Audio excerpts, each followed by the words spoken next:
Okay, here we go. Hello and welcome into the Knicks-Verse special live breaking news. The Knicks have signed another player, a meaningful signing for the New York Knicks. We thought they weren't going to be able to do much in the free agency market. Well, the Knicks have pulled out a rabbit out of a hat here. They have signed a Guerschon YABUSELE from the 76ers. And man, is this guy a magnificent fit for this franchise right now. We're going to get into that, and we're going to be talking about the coach situation for the New York Knicks. There are some developments. We'll get into that as well. This probably won't be that long of a live. Just wanted to come out live and, basically share this awesome moment with all the Knicks fans here who can pull up. I know it's in the middle of the day for you guys, or in the middle of the afternoon right there. It's only lunchtime here in Los Angeles, and I really couldn't be happier by what has developed today. There's other things that have happened too. Miles Turner going to the Milwaukee Bucks, so the Pacers really are in a tough spot. And the Bucks are trying to do everything they can to hold on to Giannis. They've made some other deals. We might touch on those topics as well, but let's get into the main story right now. This man, it was breaking news from Shams today. I mean, like I said, it is a tremendous signing, a Magnifique move. Knicks get Guerschon YABUSELE from the 76ers. Well, not from him. He signed away from them. He originally was he was drafted by the Celtics many years ago. I think it was in 2016. I think he was the 15th or 16th pick. Didn't really work out at the time for him, and he left after like 1 or 2 seasons, and he went overseas. He played for many years. He played for France, and he really did well in the 2024 Olympics. I would say he averaged, I think, 20 points a game for them in the 2024 Olympics, and that's what propelled the Sixers to bring him to the States. And then, with all the injuries that the Sixers had, he got time to shine. He started over 40 games for them, and man, did he deliver. He is the perfect fit. I can't stress that enough. Welcome into the Knicks-Verse. Here we go. My name is George. Please subscribe if you haven't yet. Hit the thumbs up button for me. Share the video. That would be awesome. Shout out to everyone in the chat right here. We got Connor T in the house. Jesse, what's up? We got Miguel P. Stanley Man. What's happening? Gideon. Salute. Who else is right there? I'm missing a few people here. But man, this is fabulous. Let's keep going here. This was the actual tweet that sparked the whole thing. Free agent center Guerschon YABUSELE has agreed to a 2-year, $12 million contract with the New York Knicks, plus a player option. Sources tell ESPN the Knicks negotiated the new deal with agents Olivier Mazet and Richie Felder for the big man on Tuesday. I'm going to get into the ramifications of the salary cap. The Knicks are now in the second apron, and they're hard capped. Doesn't mean they cannot continue to do moves. They can make trades, but I'll get into that more specifically. Not that I'm a wizard on the cap, but I'm going to lean on others who know a lot more about this than I do for sure. We got, Knicks fans 18, what's up? Yes, great pickup, fantastic pickup. I'm thrilled, like I tweeted out, I'm thrilled, totally thrilled by this signing. This has a chance of being one of the best role player signings of the entire offseason that will impact winning. YABUSELE was one of the best big men on the market. Welcome to New York, Guerschon. Bonjour. Bonjour. Here we go. Let's talk Knicks. Put this tweet out there recapping his stats from last year. I'll have more information about that. He averaged 11 points per game, 5.6 rebounds, and 2.1 assists. Another thing I like about him, he doesn't turn the ball over that much. That is crucial. We seem to, over the years, we've had some of our big men who were turnover prone. He shot, he had a 50, 38, 73 shooting numbers right there. He shot 38% from 3 on 4 attempts per game. Knicks desperately needed a backup 3-and-D wing. They got him, but he's not really. He can also play center. He can play your backup. He's basically replacing Precious, and he's a tremendous upgrade over Precious. What Precious ended up giving us. In totality, Precious did. I think he shot under 30% from the 3-point line. This guy's at 38%, and he hits it from above the break. So I got a great shot chart for you guys to see too. All right, go.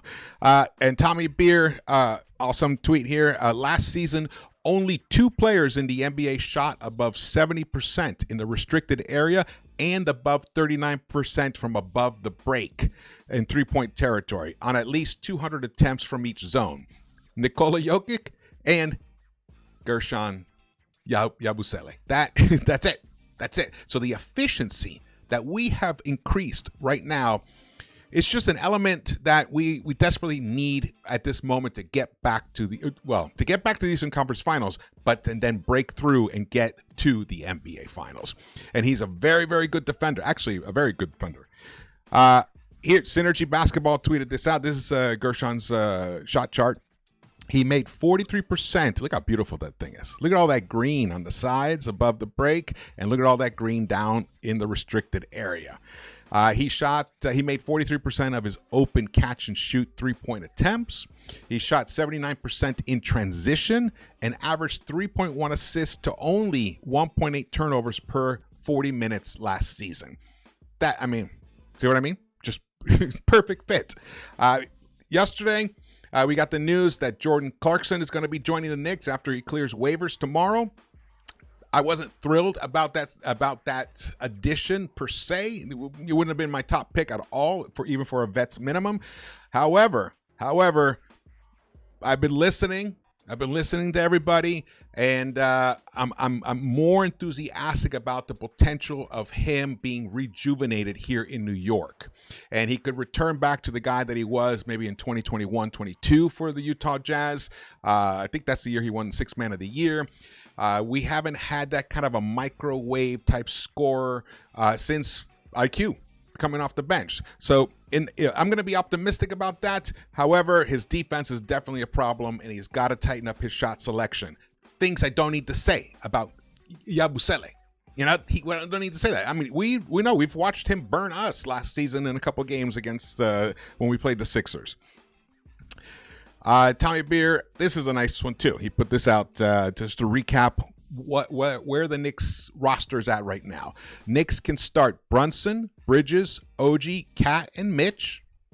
And then off the bench, they have Josh Hart, now Sixth Man of the Year Jordan Clarkson, Deuce, YABUSELE, and we have Kolek, Hakporti, and Dadier.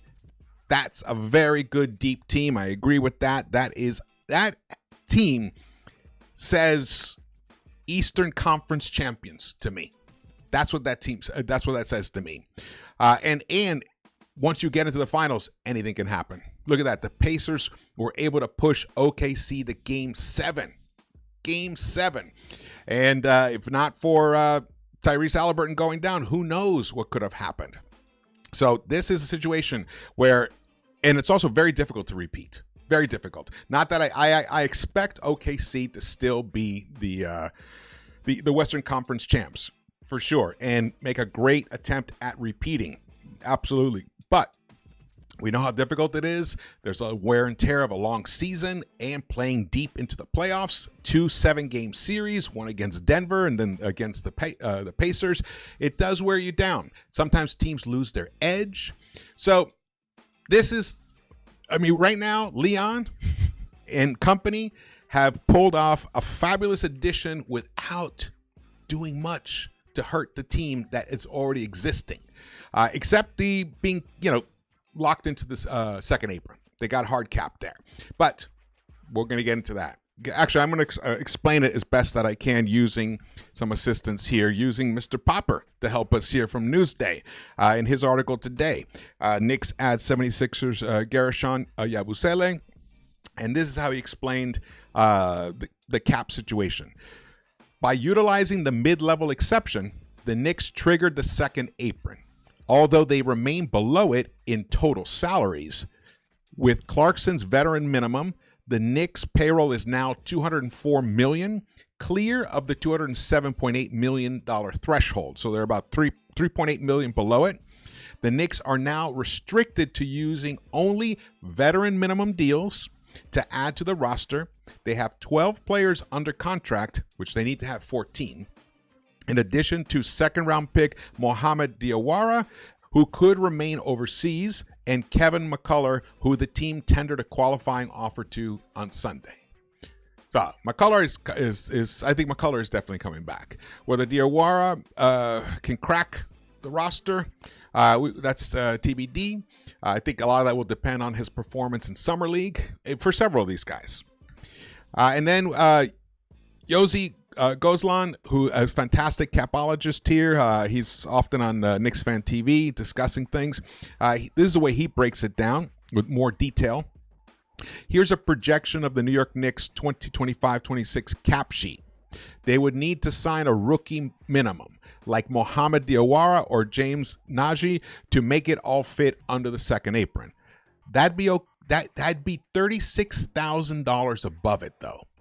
They may need Yabusele to take a tiny bit less than the full tax mid-level exemption. I have a feeling that's what they're going to do. He's going to take it less.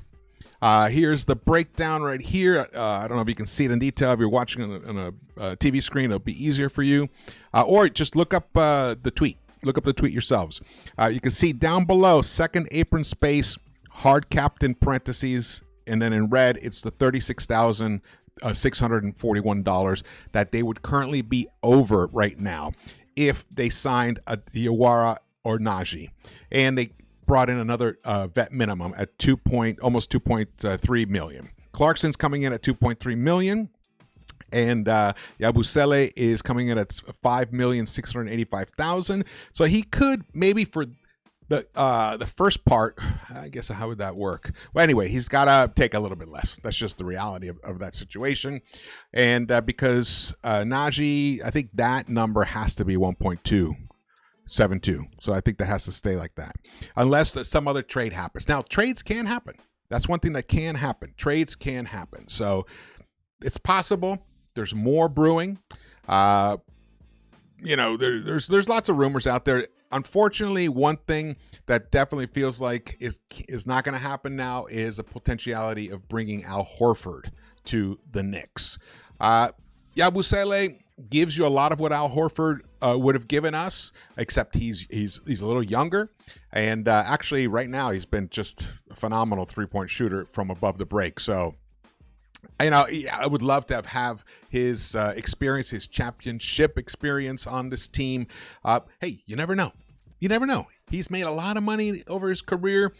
He's very, very good friends with Karl Anthony Towns. He might want to take that vet minimum. Let's see, unless he's, completely bowled over by some offer from another team.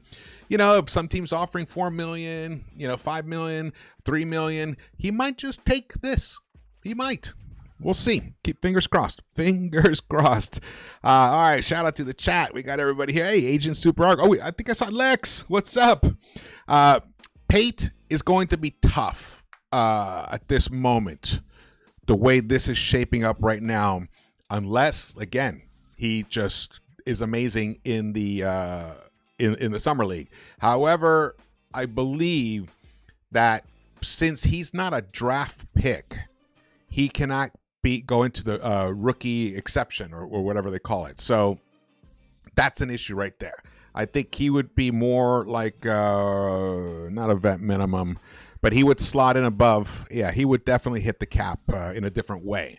However, though, if he comes out and completely blows the Knicks front office away, they might find a way to get him on the roster. And also at the same time, it's a long season. Things happen. Maybe there will be a moment for him to come onto the Knicks during the season. Maybe he starts out in the G League. Maybe it's a two-way contract or something like that. We'll have to see. Wait and see on him on that. Deuce is up there. Deuce, he's pulling $4.3 million next season. One thing to bear in mind: Mitch and Mikal Bridges are eligible for extensions. I think Towns is as well. So, and that doesn't impact. You can re-sign your own guys, but you can definitely, know that Campaign and Precious Achiuwa probably. I mean, their days with the Knicks are over for the moment. One guy that I would love to have seen come back is Landry Shamet. Now, he might be the one who can slot in that 11th slot right below Jordan Clarkson with the veteran minimum. Unless some team, though he did very well for the Knicks in the playoffs. He had a strong, very close to the regular season. Some team might look at him and be like, hey, man, this guy's good, and it might throw $4 or $5 million at him, maybe a 2-year, $10 million. We'll see about that, because I was also impressed by his defense towards the end of the year. I think he just kept getting healthier and healthier and healthier. He's just started off. We started off with an injury right away, so I would like to see Shamet come back, because you need depth.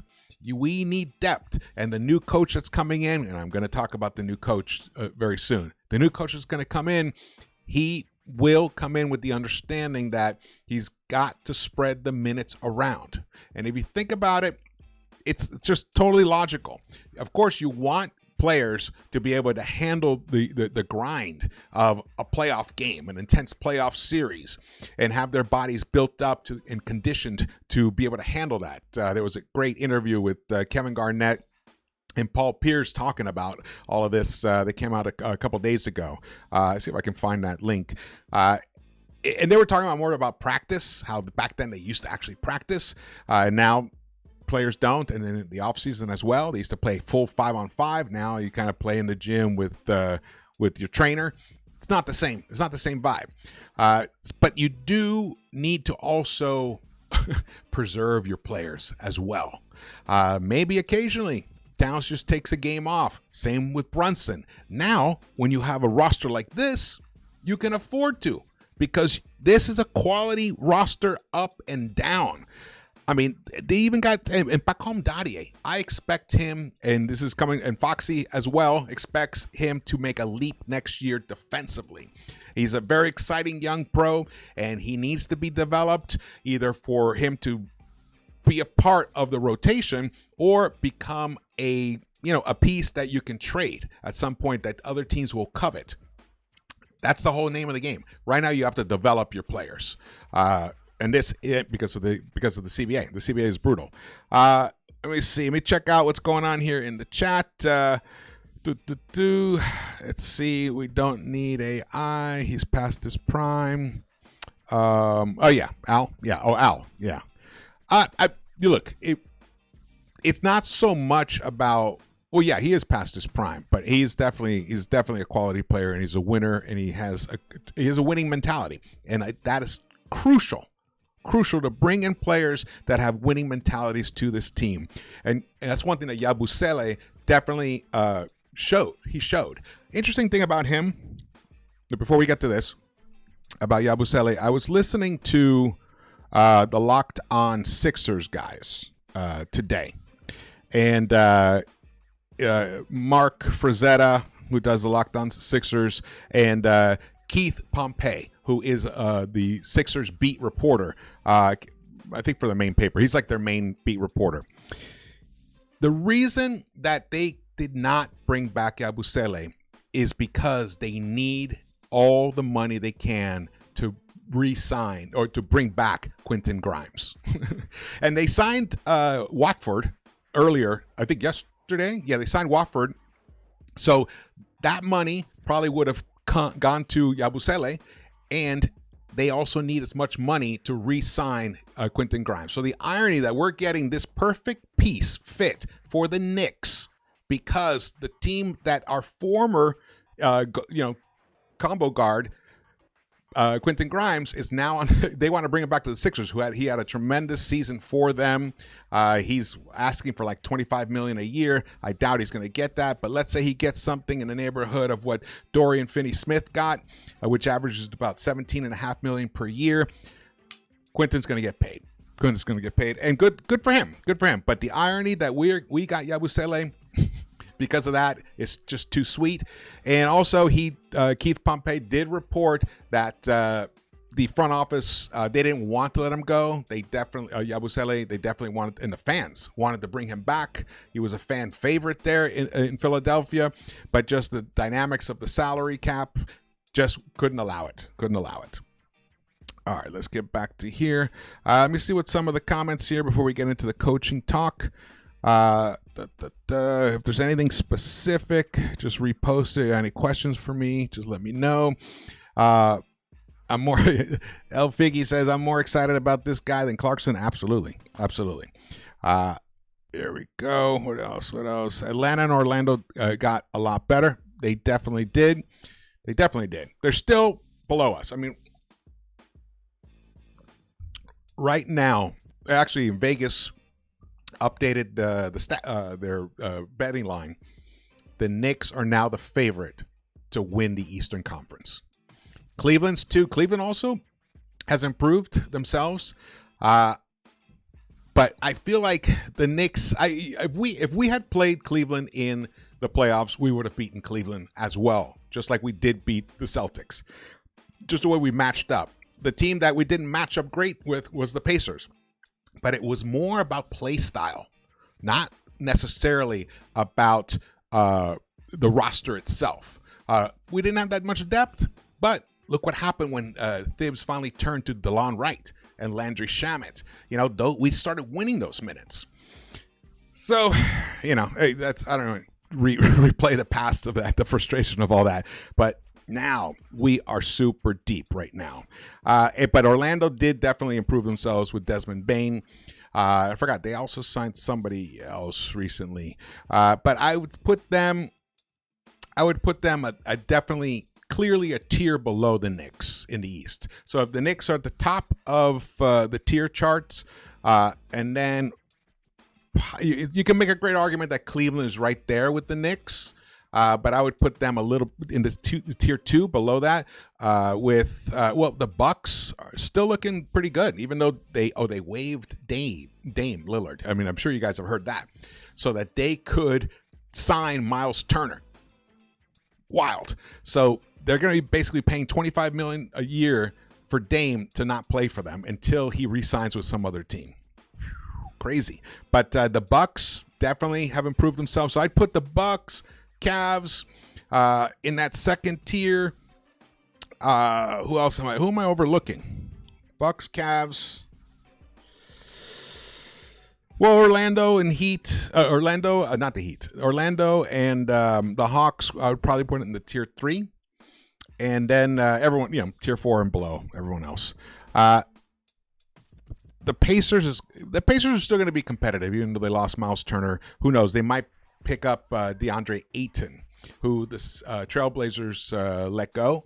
They were just sick and tired of his antics, apparently. So he'll have to straighten his shit out to be able to get on a team that was just in the NBA finals. So we'll see about that, but he definitely has ability, and the Pacers, they need someone like him there. Let's see here. Starting 5, El Figgy says, should be Mitch, Brunt, Jalen, OG, Towns, McCall off the bench. Yes, absolutely. Big Lou says Yabusele is like an Anthony Mason type, but need to trim down. Under the Knicks, he will. Yeah, I think if he could shed 10 to 15 pounds, you don't want him to lose too much weight, because that's part of his what makes him special is how strong he is. But yes, he could definitely afford to lose 10 or 15 pounds. No doubt about that. Let me see. Hold on. I'm getting some alerts here.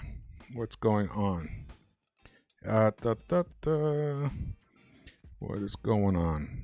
Anything pop up? I just saw a bunch of Twitter alerts. No, those weren't the ones. Okay. Let me keep going. So, one thing. Shout out to Lex Destroyer, man. Thanks so much for rolling up, man. Clarkson, he averaged 16 points a game, 3.4 rebounds, 2.9 assists per game. Look, he had been trending in the wrong direction. If you saw the video I put out last night, in terms of his on-off numbers, his impact of winning. Now, he was on a shitty team.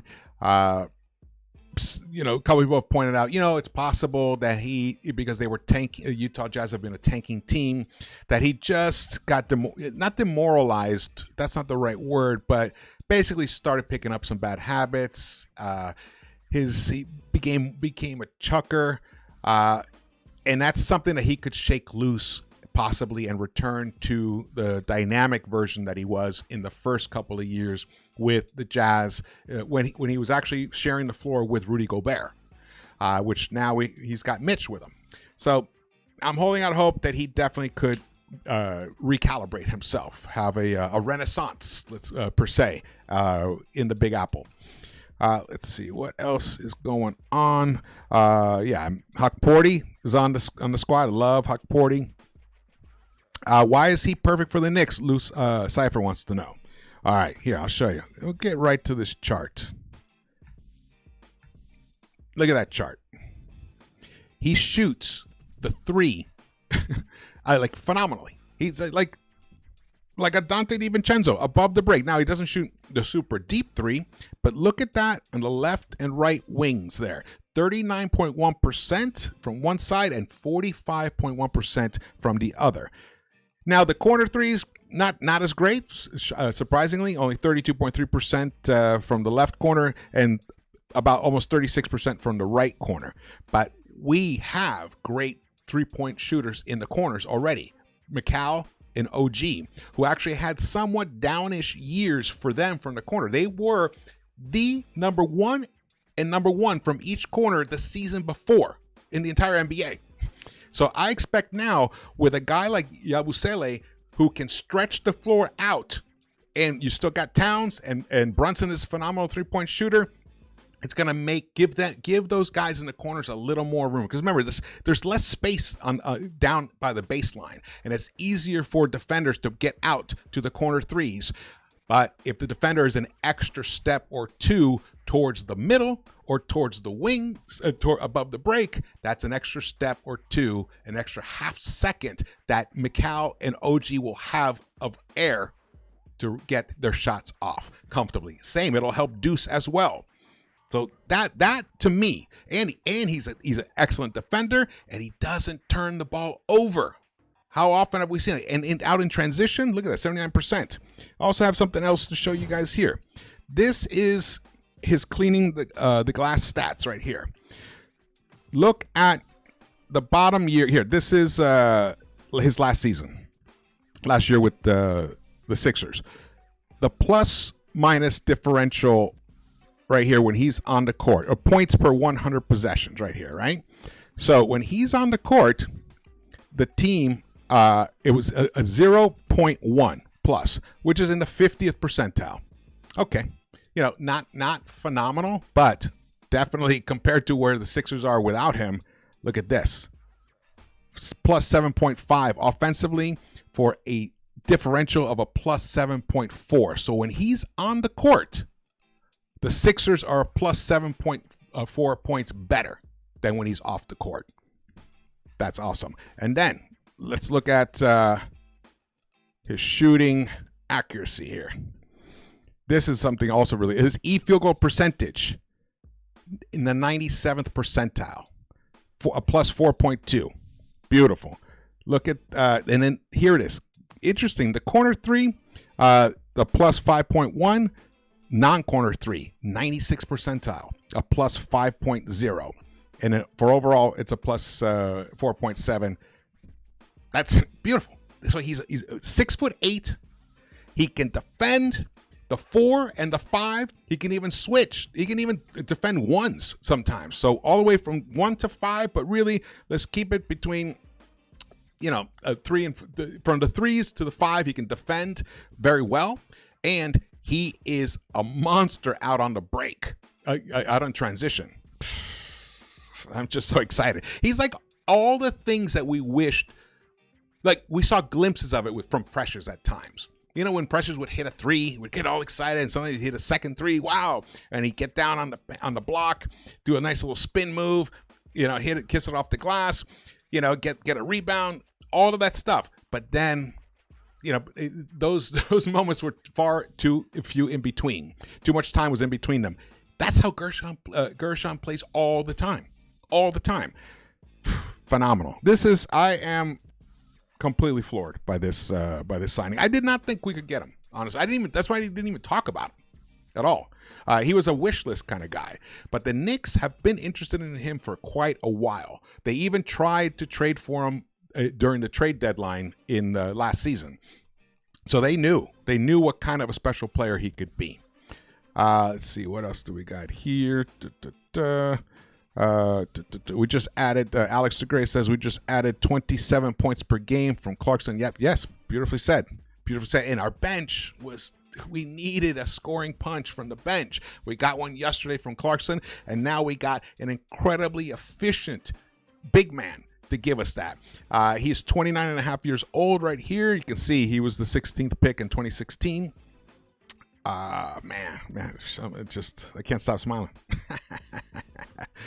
All right, let's get to this. Here we go. We've got some coaching news for you guys. And I'm going to make a prediction. So Mark Stein tweeted this out. The Knicks have been telling prospective free agents that they are nearing a resolution to their coaching search. League sources tell Jake L. Fisher and me. And we have had that confirmed from other sources, and CP himself confirmed it over the weekend, or actually yesterday. And here's another tweet based on this. The Knicks' interest in hiring Mike Brown as their new coach has indeed intensified, league sources say. One scenario that has emerged, New York installing James Borrego as top assistant if Brown is the ultimate choice. Now, James Borrego was brought in for an interview as a head coach candidate, but this would be a fantastic pairing. Borrego is a dynamic, creative mind. Combining him with Brown would be a superpower. Something that, I mean, that basically is what we wanted. We wanted Thibs to have a mind like these guys next to him when he used to have Johnny Bryant. Now, this could be like a super duper pairing. It could be a Batman and Robin type pairing for coaching. However, there's more on this from Ian Begley himself. He tweeted this out at 9 this morning Eastern time. Mike Brown's second interview with Knicks is today. Sources familiar with the process tell SNY. There's a possibility that other head coaching candidates may come in for second interviews. Brown garnered support in first interview. His interview today will include Knicks owner James Dolan. It's common practice for a candidate to meet with the team ownership in late stages of interviews prior to final decision being made. Knicks have also interviewed James Borrego, Taylor Jenkins, Micah Nori, and touched base with South Carolina coach Dawn Staley, according to the school's athletic director. There's more on this. Much longer tweet. Interesting. I feel Ian wanted to clear some things up, but I'm going to read it to you guys. I know it's long. I don't know if you can even see it yourselves, but I'm going to read it for you guys. James Borrego is currently employed by the Pelicans and under contract, so there would be hurdles to adding him to a potential Mike Brown coaching staff. Also, Knicks like Borrego, and he's still viewed as head coaching candidate at this point in the process. Same goes for Minnesota assistant Micah Nori. But Mike Brown does see Borrego as an important addition on his staff if Knicks' deal goes through, as the Stein line noted. Borrego's viewed across the league as a coach with strong offensive sets, creativity, and one who places an emphasis on ball movement, spacing, player movement. Why Yabusele is fantastic for this, and so is Clarkson. Actually, he's a very good. He positions himself on the court very well, looking for open spaces on the court. All three coaches mentioned above have had first interviews with Knicks. Taylor Jenkins has as well. I mentioned Borrego and Nori specifically because they are the two assistant coaches who have interviewed. Didn't mean to imply that Jenkins is not a candidate. I don't know if he is or isn't. Knicks are signaling that they could bring other coaches they've interviewed back for second round of interviews. Mike Brown's second interview is today. Now, that last line is interesting because I had heard he had already had his second interview. So it's possible that it was wrong, that what I heard was wrong, or that the interview he had that could have been referred to as the second interview was more informal, and it didn't have Dolan in the room. So that's probably why they're officially calling today's interview as the second interview. Or, like I said, I totally heard something that was totally wrong. So, but what's interesting here is, and we did hear that he's been gaining a lot of interest from the team. It does feel like they're moving forward because they want to have a coach signed by the Summer League, is what we've been told. Actually, what CP said yesterday when I was on Knicks Fan TV. So if they want to do that, it's really within 10 days or so, right? So it's not that much time. So we could have a new coach. We could have a new coach tomorrow, honestly. But Jason Kidd is still lingering out there. They definitely, the Knicks front office believe Jason Kidd is their number one choice. How that can happen? It's going to have to be Jason Kidd that pushes on the other end. And maybe this situation with Brown being viewed as the favorite and this Borrego story, and he's coming for a second interview, might motivate Jason Kidd to knock on his owner's door and say, hey, I want to interview for the Knicks job. Let's work something out. But this is days. There's only days left to do this. So stay tuned. There's going to be more breaking news on this front. Either way, I have flip-flopped back and forth on Brown, Jenkins. I liked Johnny Bryant for this, but I understand the logic of having a head coach with previous head coaching experience for this type of team. I mean, I'd be thrilled if like a Danny Hurley came here, because we want a brilliant basketball mind is what we want. Someone who's a modern thinker, who understands the modern game and can exploit other teams' weaknesses. That's what we want.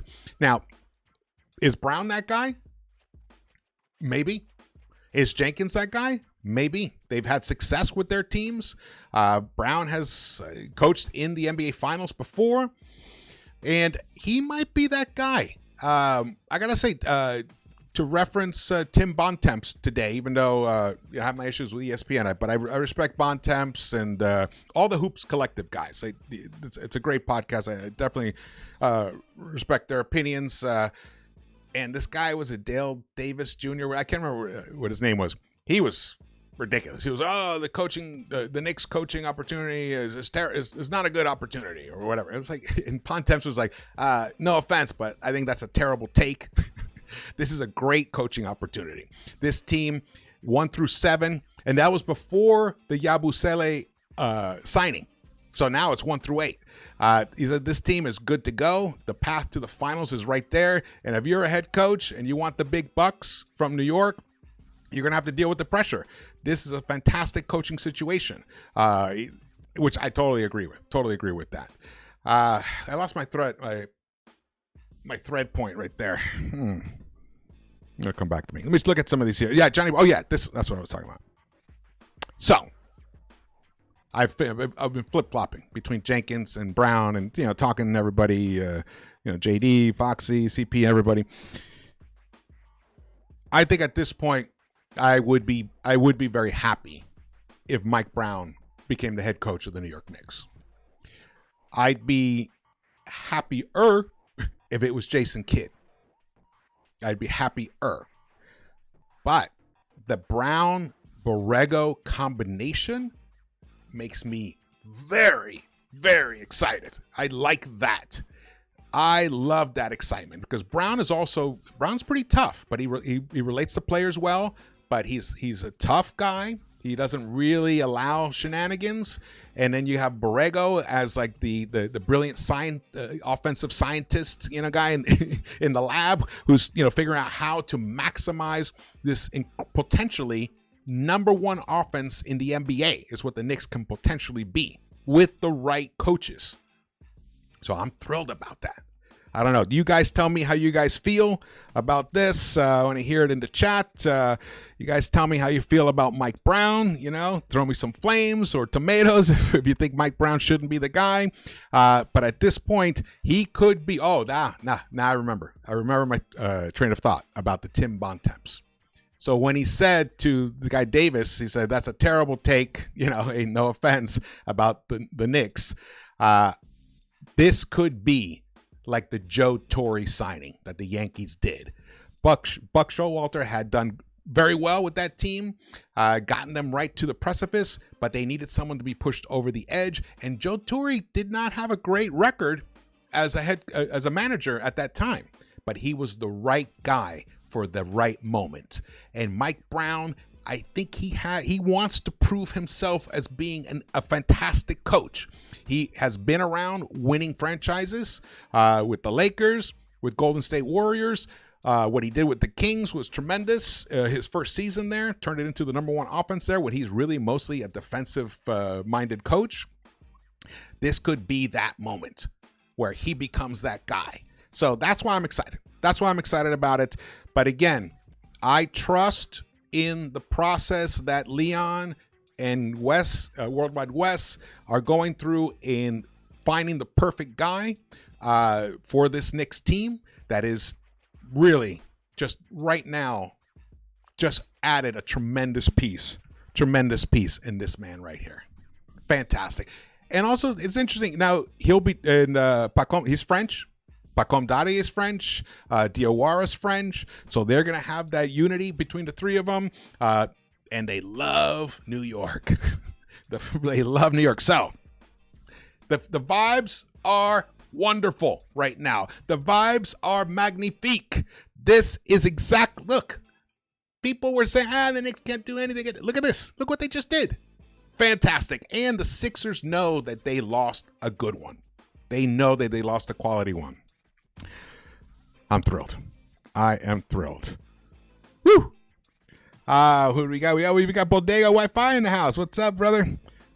Thibs got fired for losing the team. Kings fired Brown for losing the team. This hiring is confusing. Look, sometimes, you know, well, it's not so much losing the team. What it was he wasn't in sync anymore with what the front office wanted to do with the team. That's really what it came down to.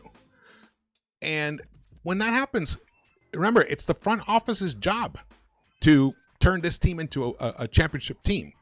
And if they don't believe Thibs can be that guy anymore, they had to move on. And it was not an easy decision for them. Don't think it was. It was not an easy decision for them.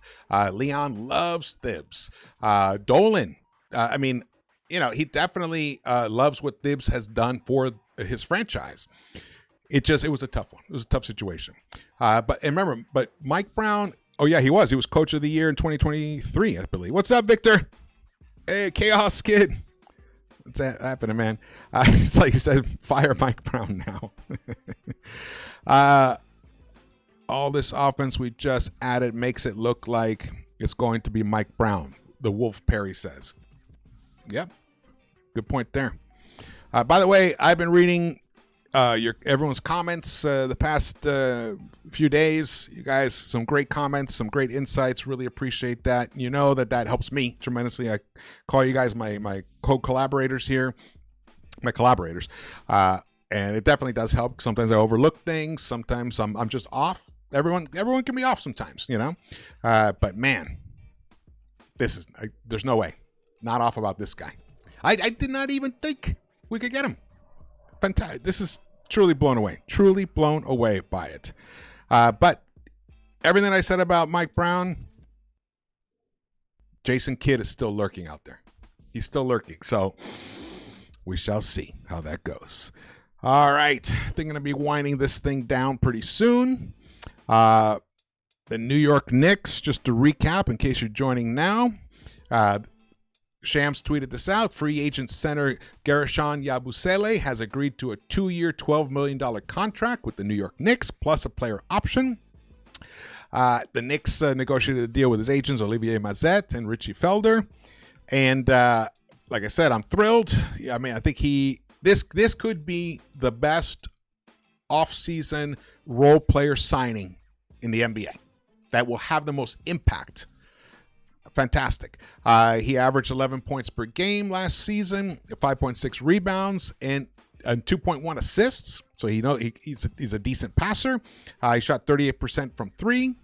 And this is a tremendous recap here for this. Last season, only 2 players in the NBA shot above 70% in a restricted area and above 39% from above the break three-point territory on at least 200 attempts. The Joker from Denver and YABUSELE. That's it. That's it. Not even Cat. Not even Karl Anthony Towns did it. So can you imagine this guy with Cat? Now, some people were thinking, oh, maybe he should start. What do you guys think about that over Hart? So it would be OG, Cat, YABUSELE, Brunson, and Mitch would be the starting 5. I like it. I like it a lot. Great size. I mean, we just added 3 or 4 inches to our power forward. Macau is the 2.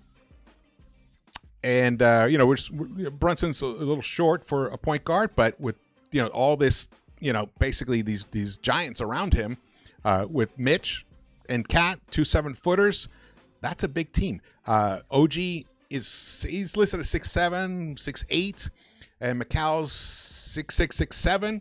That's some good size on that court. I like the idea of starting him, but you can't give it to him. They got to see how the chemistry is, see what happens, see what works out. And again, there might be some more trades coming. The need for a 3-point sniper still exists. Now, could that guy be? Well, look at these numbers: 43% on his open catch and shoot 3-point attempts. He shot 79% in transition, and averaged 3.1 assists, only 1.8 turnovers per 40 minutes last season. Beautiful. Look at all that green where you want it. And the beauty is, who's like a great 3-point shooter from the top of the arc? Cat and Brunson. So that's something that's a weakness of YABUSELE's, quote, weakness. And we already have guys who can excel there. Look at the corners. Not a great 3-point corner shooter, but we have 2 of the best in the NBA in Mikal Bridges and OG Anunoby. This is why he's a perfect fit. The balance, the court spacing is all going to dramatically increase when he's on the floor for the Knicks.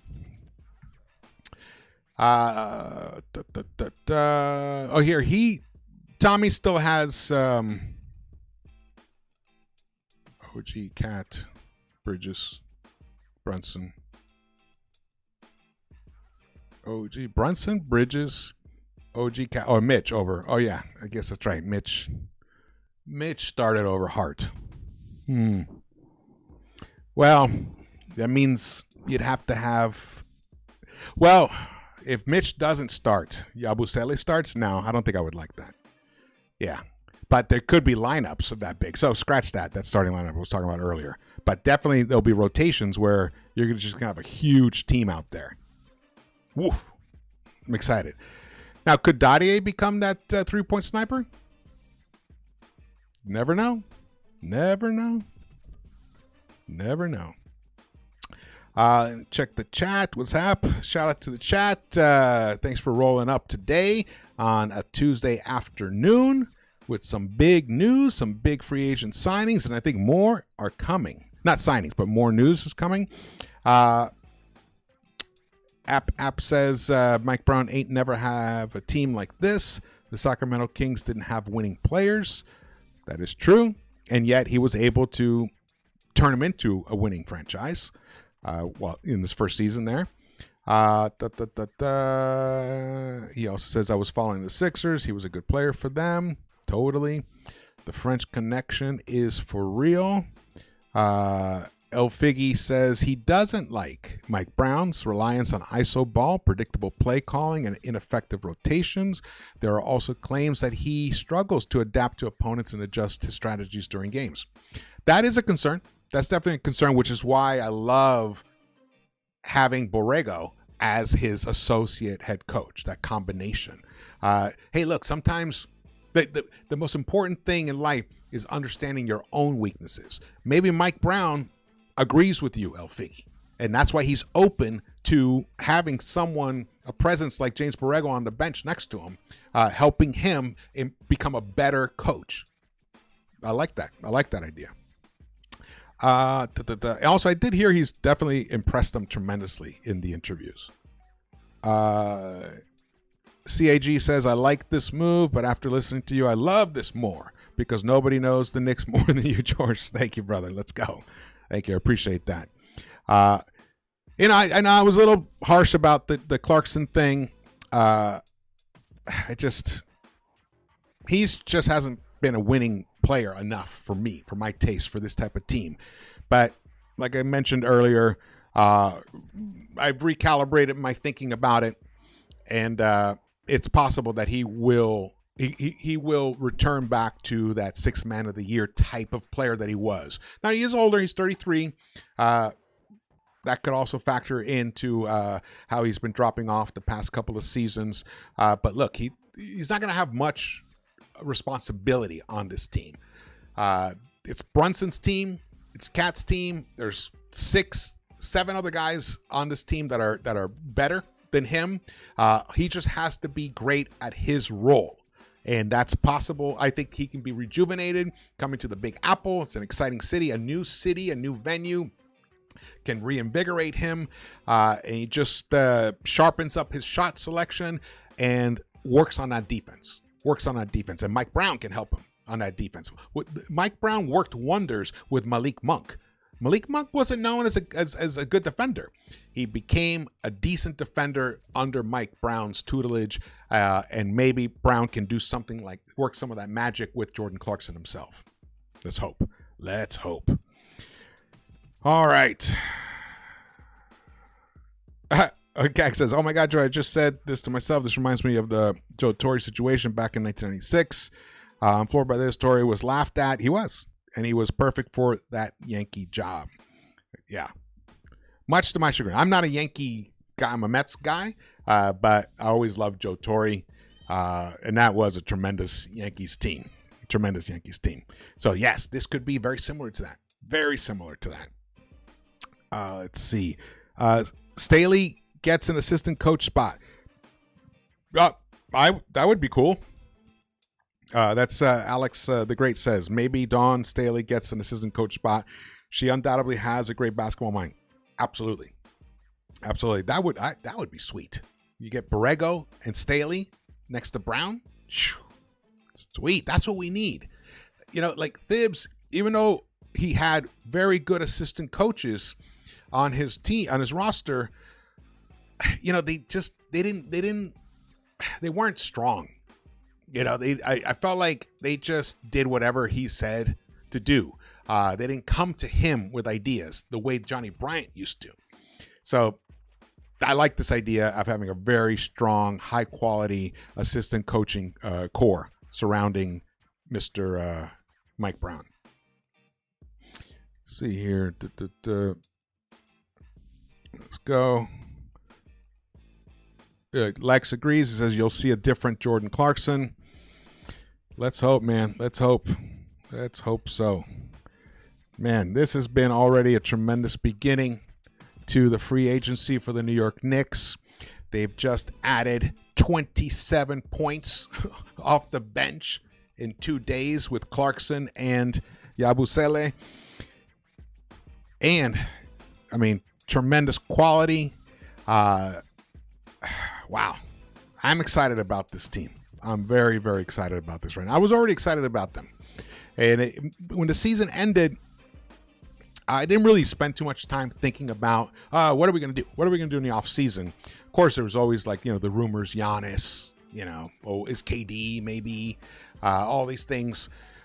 I really trusted that Leon and company were going to make some really good, shrewd moves, and that's what they've done.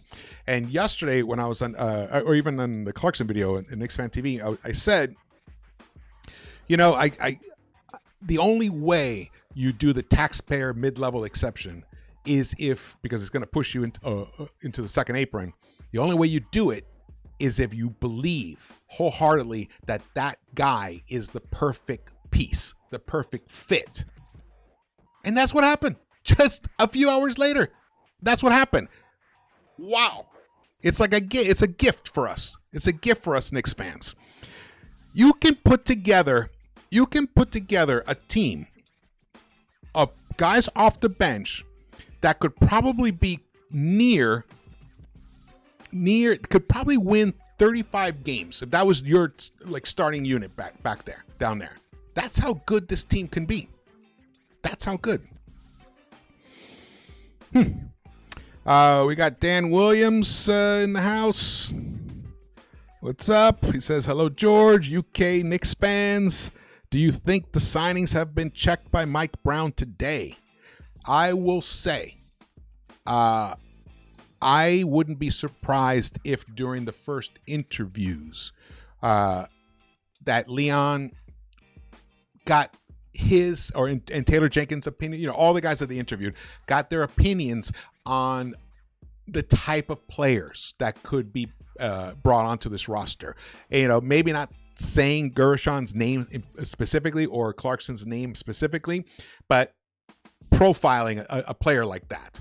You know, how about a guy, maybe like a 6'8" guy, you know, who's a strong defender, can switch, can guard the 4, the 5, who doesn't turn over the ball much, who's great out in transition, and can shoot, you know, above the break, catch and shoot 43%. What do you think? Someone like that? And they'd be like, yes, that'd be perfect. So I think like that they may have. So in essence, the answer to your question is yes. I just don't think the names were. They said it out loud, the names. But you never know. You know, in those private meetings, you never know. Because also Brown isn't on anyone else. It's not like they're interviewing a coach that's working. Like if it were Kidd or Chris Finch or somebody like that, then you can't really interview someone like that. But, you know, when guys that are, you know, on the open market, you can do whatever you want. Live Good VC, what's up? Says, with this new team, George, I put your hat as a coaching candidate. I like Jenkins as first option, but Mike Brown with a top AC will work. Exactly. Like I said, I flip-flopped. I was on the Jenkins train for a while, and I still think, let's say whatever, the second interview doesn't go that well with Brown, or, you know, something comes up and you know, and it's kind of sours the situation. Jenkins, you know, I'm a fan of Jenkins as well. So we'll see. One thing that JD pointed out to me was, like, look what happened to the Grizzlies when Jenkins was fired. They fell apart. They were horrific in the playoffs. And then look what happened in Denver when Mike Malone was let go. Denver didn't drop off. Now they have, you know, the best player, you know, I still think, you know, Joker is the best player in the NBA. So they have him, and they went to Game 7 against OKC. You know, so, you know, the drop off was much more startling when Jenkins was fired, which also may explain why Mike Malone wasn't even brought in for an interview, because he wasn't quite the right fit for what the Knicks front office are looking to do. Not that he's not a great coach. He is a great coach, but he just wasn't the right fit for that. Yes, app. Mets falling off a cliff. I know. It's sad. All right, I think we're pretty good. Gonna start winding this down. Nova French Knicks. Love that. That's great. Dan Williams. Man, if I missed anything, or if you're watching this later on, just drop comments drop your comments later. I try to read them all. Definitely very helpful for me. If you're watching this and you haven't subscribed yet, please do so. Hit the thumbs up button for me. We're way over 10,000 subscribers right now, and turn on the notification bell. That way you know when I go live or I drop a new video, and we're in that period right now where things could, at any moment, something could happen. So you definitely don't want to miss that, because definitely if a new coach if they hire Brown and then Borrego, boom, I'm hopping on. We're gonna celebrate because it's gonna be wonderful to finally have a head coach. Not that I have any problem with how the process has been. That's ridiculous how the Knicks had been getting slammed in the national media. Oh, look what they're doing. They look lost, like they have no plan. You look at Leon Rose, man. You think you can be the top agent at CAA in the sports management and not be someone who always has a plan and a plan B and a plan C all the way down to a plan Z, especially with guys like Brock Aller working with you and Worldwide Wes and Walt Perrins. Nah, that was foolish talk by everybody. I trust in Leon Rose. I trust in Leon Rose. I do have a slight hope and prayer that somehow Shamet will take the veteran minimum and come back. I was definitely impressed by the way he played in the playoffs for us and towards the very end of the season. He would be a really sweet. I would like to bring him back for sure. Salute, buzzer beater. What's up, brother? All right. Fantastique, Marcus. That's right. We're going to wind this down now. Just a quick recap here before we do it, in case you joined a little later. Here from Yossi Goslin, he says here's a projection of the New York Knicks 25-26 cap sheet. They would need to sign a rookie minimum like Mohamed Diawara or James Nagy to make it all fit under the second apron, because you need 14 players. Right now they're at 12. They'd be $36,000 above it. So they may need Yabusele to take a tiny bit less than the full tax mid-level exemption, which I believe he will. As you can see it here, here's the chart. Definitely look up his tweet if you want to see it up close. Down at the bottom, right there's a second apron space, hard capped in parentheses, 36,641. So they have to get under that, or else it becomes a total nightmare. Total nightmare in terms of being able to do moves and stuff. And so here, Mike Brown, sources are telling Jake Fisher and Mark Stein that they're nearing a resolution to their coaching search. Notice there's no mention of Mike Brown in this particular tweet. They show a photo of him. So again, Ian Begley is also reporting that, Taylor Jenkins is going to get a second interview, and they were impressed by Borrego and Nori. So even though, right now we've been talking a lot about Mike Brown, we don't know for sure. We haven't heard anything directly from the Knicks themselves, so anything could still happen. But this is another thing that was tweeted out. The Knicks' interest in hiring Mike Brown as their new coach has indeed intensified. One scenario that has emerged, New York installing James Borrego as top assistant if Brown is the ultimate choice. Fabulous idea. That perfect. Batman and Robin, love it. And then this is much more detailed here. Mike Brown's second interview with the Knicks is today. Sources familiar with the process tell SNY. And there's a possibility other head coaching candidates may come in for a second interview. I heard that Taylor Jenkins was supposed to come in for a second interview. So we got that. And this is talking about specifically about James Borrego, is currently employed by the Pelicans and under contract, so there would be hurdles to adding him to a potential Mike Brown coaching staff. Also, Knicks like Borrego, and he's still viewed as head coaching candidate at this point in the process. Same goes for Minnesota assistant Mike Nori. So there you go. Yeah, I mean, but it does feel like the intensity is surrounding Mike Brown as the top candidate, and he is interviewing today for the second time. And then there's this. Beautiful day. All right, and I hope all of you have a great rest of your day. If anything pops up, I'll be jumping on live again, or live, or I'll record a video if I can't quite do live. But definitely, stay tuned. And man, the Knicks just got a lot better, a lot deeper today. Well done. All right, thank you so much for watching this. Again, my name is George. Please subscribe, hit the thumbs up button for me, follow me on social media, and share the video. Definitely helps me tremendously. And if your comments, drop comments, that helps as well. Get the algorithm to support the channel. And I will be starting a membership at some point. Not sure right now, maybe closer towards maybe around spring training. Not spring training, preseason. Around preseason. Might start the membership, and that'll have some nice perks. And it would be great to help support the channel that way. All right. I will see you around the Knicks-Verse. Excellent signing, Magnifique.